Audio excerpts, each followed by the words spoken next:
اچھا جی، سب سے پہلا سوال جو تھا وہ تھا کل اور چہلم کی شرعی حیثیت کیا ہے؟ اچھا جی، بڑا ہمارے عموماً یہاں پہ یہ سب سے زیادہ یہ معاملہ چلتا ہے. تو سب سے پہلے تو میں یہی کہنا چاہوں گا کہ نبی پاک صلی اللہ علیہ وسلم کی بخاری شریف کی حدیث ہے کہ سب سے جو بہترین زمانہ ہے وہ میرا زمانہ ہے، اس کے بعد میرے بعد میں آنے والوں کا زمانہ ہے، اس کے بعد میرے بعد، اس کے بعد آنے والوں کا زمانہ ہے. سیدنا عمر فاروق رضی اللہ تعالیٰ عنہ سے روایت ہے کہ آپ صلی اللہ علیہ وسلم نے 3 یا 4 دوروں کا ذکر کیا کہ میرے بعد میرے بعد میرے بعد، یا آپ صلی اللہ علیہ وسلم نے چوتھے دور کا بھی ذکر فرمایا. تو ہمارا ایک مسلمان کا جو ایک روش یہی ہونی چاہیے کہ ہم نے سب سے پہلے یہی دیکھنا ہے کہ نبی پاک صلی اللہ علیہ وسلم کے زمانے میں کسی بھی معاملے میں کیا ہوتا تھا یا صحابہ اکرام کا کیا رویہ تھا اس معاملے کو لے کے. اگر تو نبی پاک صلی اللہ علیہ وسلم کی، کیونکہ آپ صلی اللہ علیہ وسلم کی موجودگی میں بھی آپ صلی اللہ علیہ وسلم کے بیٹوں کی بھی وفات ہوئی، آپ صلی اللہ علیہ وسلم کی بیٹیوں کی بھی وفات ہوئی، آپ صلی اللہ علیہ وسلم کے بہت سارے رشتہ داروں کی وفات ہوئی، اور اسی طرح اگر ہم دیکھیں تو صحابہ اکرام کے بہت سارے صحابہ اکرام کی بھی وفات ہوئی اور صحابہ اکرام کے بھی رشتہ داروں کی بھی وفات ہوئی. تو کسی نے بھی آخر کوئی ایسا رسم اپنائی جو مثلا ہم کر رہے ہیں. بیسیکلی یہ جو کل چہلم کے پوائنٹ آف ویو سے تو مجھے کنفرم تو نہیں ہے کہ میرا خیال ہے کہ یہ چیز ہمارے اندر کیونکہ شاید جو ہے نا ہندوازم یا سکھ ازم سے شاید ہمارے اندر آئی، واللہ عالم، لیکن اسلام کے اندر صحابہ اکرام کے دور تک یا بہت بعد تک کے دور کی یہ چیزیں شامل نہیں ہیں. ایون کہ آج بھی اگر ہم عرب معاشرے میں بھی دیکھتے ہیں تو عرب معاشرے کے اندر بھی ایسی کوئی چیز ہمیں نظر نہیں آتی. نہیں جو ماسوا یہ جو چیزیں نظر آتی ہیں یہ ہمارے بر صغیر میں آتی ہیں، تو ہو سکتا ہے یہ ہمارے کسی دوسرے مذہب سے یہ چیزیں ہمارے مذہب میں داخل ہو گئیں، لیکن ایسی اس کی کوئی شرعی حیثیت بہرحال نہیں ملتی.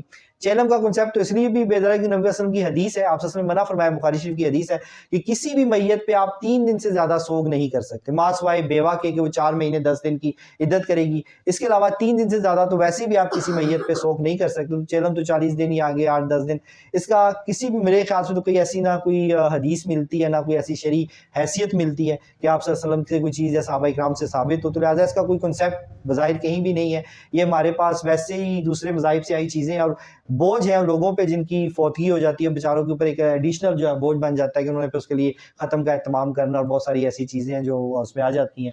کیونکہ نبی صلی اللہ علیہ وسلم، میں نے مسلم شریف حدیث بیان کی، نبی صلی اللہ علیہ وسلم کہ وہ عمل جو مجھ میں سے نہیں ہے، وہ عمل جو میں آپ صلی اللہ علیہ وسلم سے ثابت نہیں ہے، تو ایسا کوئی عمل بھی مردود نہیں ہے. وہ تمام عمل جو ہے وہ نامردود ہیں، قابل قبول ہی نہیں ہے. تو جو چیز آپ صلی اللہ علیہ وسلم سے ثابت نہیں، صحابہ اکرام سے ثابت نہیں ہے، ہمیں اسی طریقے کو اپنانا ہے جو ہمیں اس دور سے ثابت ہوگا. تو اس کی کوئی شرعی حیثیت مجھے کہیں نظر نہیں آتی جی انشاءاللہ.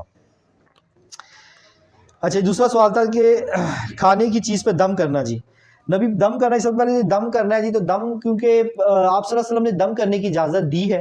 مسلم شریف کی حدیث ملتی ہے کہ نبی پاک صلی اللہ علیہ وسلم نے ایک صحابی کو سام کا جو دست تھا اس پہ جو دم کرنے کی اجازت دی.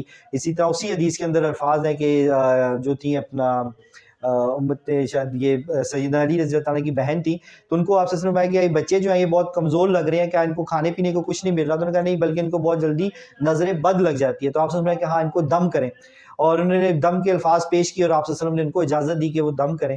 اور نبی پاک صلی اللہ علیہ وسلم خود بھی اپنے اوپر دم کیا کرتے تھے. بخاری مسلم کی حدیث ہے، آپ صلی اللہ علیہ وسلم جو تینوں کل ہیں، کل اللہ احد، کل اعوذ برب الناس، کل اعوذ برب الفلق، یہ اپنے ہاتھوں پہ دم کر کے اپنے جسم پہ پھیرا کرتے تھے. اس طرح رات کو بھی آپ صلی اللہ علیہ وسلم سونے سے پہلے جب وہ 3 دفعہ یہی عمل کیا کرتے تھے. ایک دفعہ سورۃ تینوں پڑھ کے اپنے ہاتھ پہ پھونکا کرتے، اپنے جسم پہ مل لیا کرتے تھے، پھر دوسری پھر تیسرے عمل کیا کرتے تھے. لہٰذا دم کرنے کی جو چیز ہے وہ تو ملتی ہے اگر اس کے اندر کوئی شرکیہ چیزیں نہ ہو.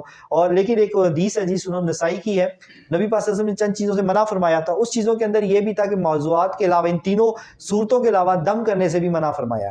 یہ حدیث بھی شامل ہے کہ آپ نے ان صورتوں کے علاوہ کسی اور چیز، لیکن باقی کیونکہ ملتا ہے کہ کچھ اور ایسے دم بھی تھے جو صحابہ اکرام نے کیے، تو لہٰذا دم کرنے کی حد تک تو یہ جائز ہے. لیکن اس کو پیسے کمانے کا ذریعہ نہیں بنانا چاہیے، آپ اس کو کسی کمرشل بیسس پہ یوز نہیں کر سکتے. لیکن اپنے طور پہ سب سے بہترین دم وہی ہے جو آپ اپنے اوپر کرتے ہیں، یا آپ کسی پر بھی دم کر سکتے ہیں، اس میں کوئی مذائقہ نہیں ہے.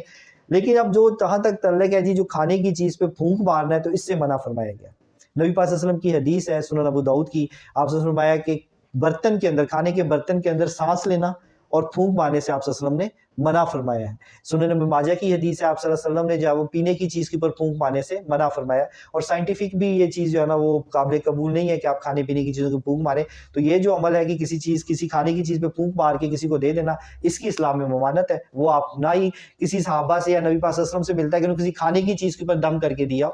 آپ خود دم کر کے ہاتھ میں مل کے کر لیں، کسی کے اوپر آپ دم کر کے پھونک مار کے یا تھوک مار کے آپ کسی پہ لگا لیتے ہیں، یہ تو نظر آتا ہے. اور یہ آپ صلی اللہ علیہ وسلم کی صحابہ اکرام کی زندگی سے بھی ملتا ہے. تو یہ عمل کسی سے نہیں ملتا کہ کھانے کی چیزوں کے اوپر پھونک مار کے کسی کو دینا، ایون کہ اس کی ممانعت ہے، اس سے منع فرمایا گیا ہے.